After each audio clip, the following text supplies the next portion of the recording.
नमस्कार, दिल्ली न्यूज में आपका बहुत बहुत स्वागत है। चलिए देखते हैं आज की 15 फटाफट बड़ी खबरों को। ओम बिरला ध्वनिमत से चुने गए लोकसभा के स्पीकर। लोकसभा में स्पीकर के पद के लिए ओम बिरला को चुन लिया गया है। उनका चुनाव ध्वनिमत के जरिए हुआ। एनडीए के पास लोकसभा में 293 सांसद है, विपक्ष के पास कम से कम 236 सांसद है। ऐसे में ओम बिरला का नाम चुना जाना स्वाभाविक था। प्रधानमंत्री मोदी ने सदन में ओम बिरला के नाम का प्रस्ताव पेश किया था, जिसके बाद प्रोटेम स्पीकर ने ध्वनिमत से उनका चुनाव किया। लगातार दूसरी बार स्पीकर चुने जाने के बाद ओम बिरला ने स्पीकर पद की कुर्सी संभाल ली है। इस दौरान पीएम मोदी और सदन में विपक्ष के नेता राहुल गांधी ने उनका स्वागत किया।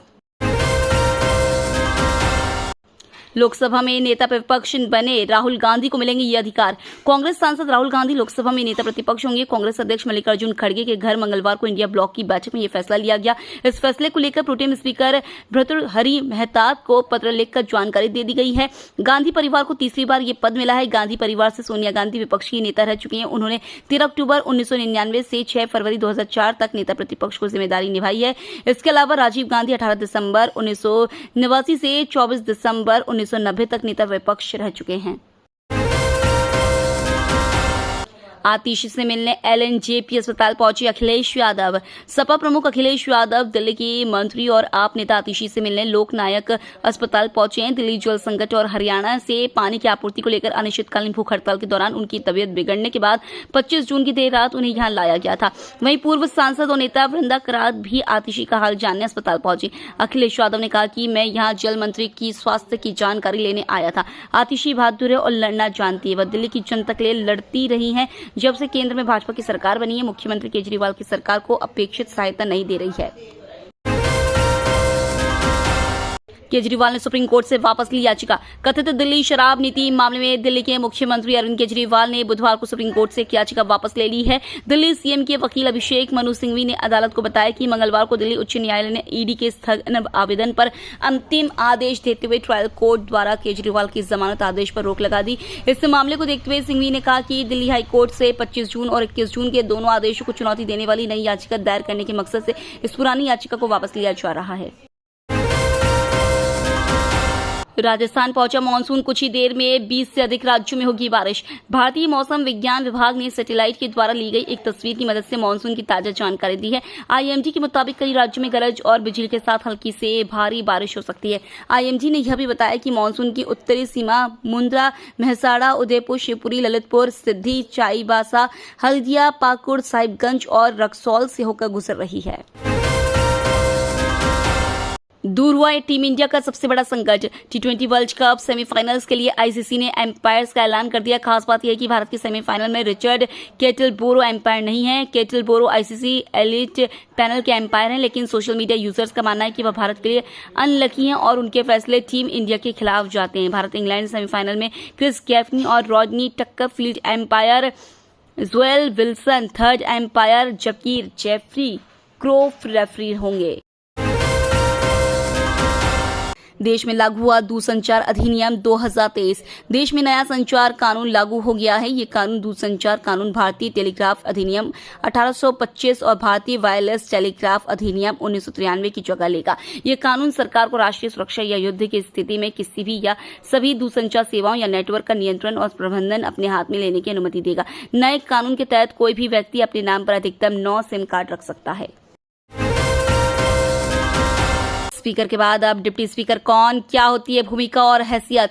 लोकसभा अध्यक्ष के बाद अब बारी है डिप्टी स्पीकर यानी लोकसभा उपाध्यक्ष की। पिछली बार से लोकसभा उपाध्यक्ष का पद खाली चल रहा है। वैसे अभी तक परंपरा रही है कि डिप्टी स्पीकर का पद विपक्ष को दिया जाता है, लेकिन 17वीं लोकसभा में विपक्ष लगभग नहीं के बराबर था, इसलिए उपाध्यक्ष की जरूरत ही नहीं पड़ी। लेकिन इस बार लोकसभा में विपक्ष की ताकत बढ़ने से ये कयास लगाए जा रहे हैं कि उपाध्यक्ष का पद विपक्ष के पास चला जाएगा। 16वीं लोकसभा में 2014-19 के दौरान बीजेपी के सहयोगी अन्ना द्रमुक के नेता एम थंबीदुरई उपाध्यक्ष थे। बिरला ने लोकसभा में की आपातकाल की निंदा, सदन में हंगामा। लोकसभा अध्यक्ष निर्वाचित होते ही ओम बिरला ने सबसे पहले 1975 में तत्कालीन प्रधानमंत्री इंदिरा गांधी द्वारा लगाए गए आपातकाल की निंदा का प्रस्ताव पढ़ा। प्रस्ताव पढ़ने के बाद बिरला ने कहा कि अब हम सभी आपातकाल के दौरान कांग्रेस की तानाशाही सरकार के हाथों अपनी जान गंवाने वाले नागरिकों की स्मृति में मौन रखते हैं। इसके बाद सत्तापक्ष और विपक्ष के कुछ सदस्यों ने कुछ देर मौन रखा। हालांकि इस दौरान कांग्रेस और कुछ विपक्षी दलों ने इसका जमकर विरोध किया और नारेबाजी की। लोकसभा में बिरला ने आपातकाल की बरसी पर एक प्रस्ताव पढ़ा और कहा कि वह कालखंड काले अध्याय के रूप में दर्ज है। अतिक्रमण हटाने पहुंचे दस्ते पर पथराव, महिलाओं ने बनाई सुरक्षा दीवार, रुका बुलडोजर। हीट रिलेटेड बीमारियों की वजह से एडमिट मरीजों में से एक और की जान चली गई है। सफदरजंग अस्पताल में पिछले 24 घंटे में एक और मरीज की जान जाने की पुष्टि की गई है। दिल्ली के 3 प्रमुख अस्पतालों में एडमिट हीट रिलेटेड मरीजों में से 50% अभी भी जिंदगी और मौत से जूझ रहे हैं। कुल एडमिट 33 मरीजों में से 17 मरीज क्रिटिकल है और उन्हें वेंटिलेटर पर रखा गया है। गिरफ्तारी पर आपने दी पहली प्रतिक्रिया, बोले सीबीआई और ईडी बीजेपी के राजनीतिक भोंपू। कथित शराब नीति मामले में सीबीआई ने बुधवार को दिल्ली के मुख्यमंत्री अरविंद केजरीवाल को दिल्ली की राउजवनी कोर्ट में पेश किया।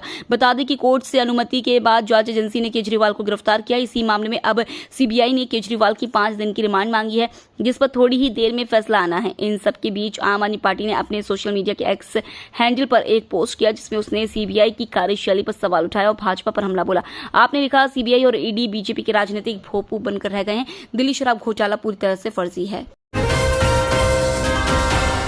3 दिन की सीबीआई रिमांड पर भेजे गए सीएम केजरीवाल। आम आदमी पार्टी के संयोजक और दिल्ली के मुख्यमंत्री अरविंद केजरीवाल की मुश्किलें कम नहीं हो रही है। राउजवनी कोर्ट ने बुधवार को उन्हें सीबीआई की रिमांड पर भेज दिया है। दिल्ली आबकारी नीति घोटाला मामले में सीबीआई ने सोमवार को तिहाड़ जेल में पूछताछ की थी। इसके बाद मंगलवार को उन्हें गिरफ्तार करने की सूचना मिली और बुधवार को उन्हें कोर्ट में पेश किया गया। कोर्ट ने अरविंद केजरीवाल को सीबीआई की 3 दिन की रिमांड पर भेजा है। आग से इस साल अब तक गई 79 की जान, दमकल विभाग ने लगाई सावधानी बरतने की गुहार।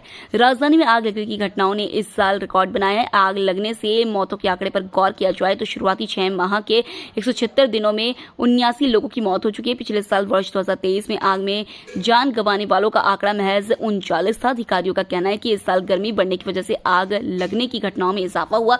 वहीं आग लगने की कॉल्स पर गौर करें तो उसमें भी खासा इजाफा हुआ है। इस साल 24 जून 2024 तक आग लगने की 12,687 कॉल्स आ चुकी है। पिछले साल यह आंकड़ा 7,774 था।